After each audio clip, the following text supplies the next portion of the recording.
Thank you so much, Mr. Chairman and ranking members, and thank you also to our witnesses today. Let me just first say that I certainly join my colleagues in wanting to be on the record for saying how concerned I am about the instances of impartiality, the conflict of interest that you both have outlined in your testimony, and also the improprieties with HUD's use of the IPA funds.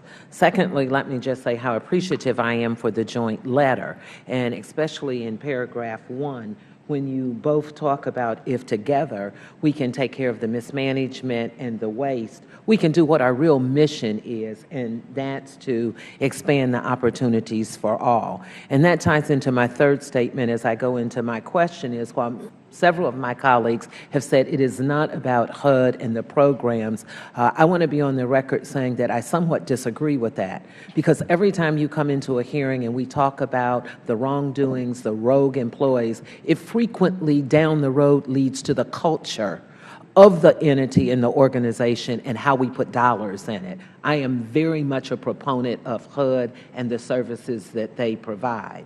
With that said, when I go to your testimony, you stated that HUD cannot know whether the policy decisions enacted during the deputy director's tenure were inappropriately influenced or in the best interest of HUD and all of its stakeholders. Can you please explain this finding and how HUD can mitigate or eliminate the IPA mobility programs, improprieties, and especially since you talked about the clues that you saw?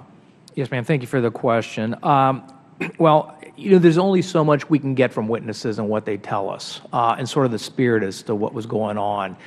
We obviously weren't privy to a lot of the conversations that Ms. Gross and Ms. Henriquez and Hernandez may have had with the regulated industry. So we're putting it back on HUD to sort of dig a little deeper with their staff to feel them out and figure out whether, in fact, there were things that were changed that maybe they shouldn't have or they should call into question. My larger concern with making that statement was that Ms. Gross at one point had inquired as to how to avoid going through the departmental clearance process, having to go through the OIG. She was actually trying to find a way to keep us from seeing and hearing through that clearance process what she was doing. So because of that, I do have some concerns that maybe something slipped by us, and so we're putting it back on HUD to review themselves the policies before, during, and after she left to ensure that nothing got by any of us.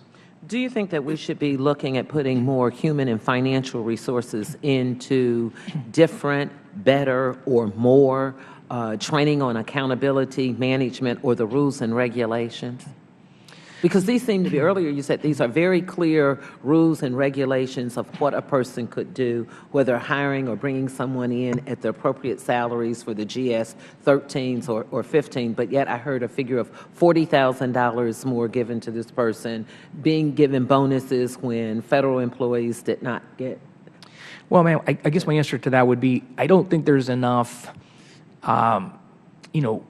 rules, regulations, policies, procedures, or training that are going to influence a person's conduct. I think ultimately it boils down to how that person is going to conduct themselves in the workplace, especially as federal employees. We have this stewardship responsibility that we're entrusted to care for these very sensitive positions that we hold on behalf of the taxpayers.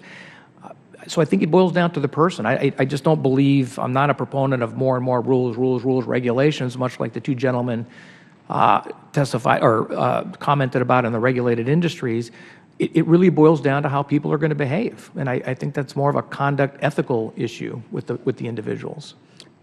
You just mentioned in how people behave. Do you believe that the vast majority of the HUD employees are doing the fair due diligence, or can you compare it to saying that maybe what we're hearing today, are these just a few bad actors?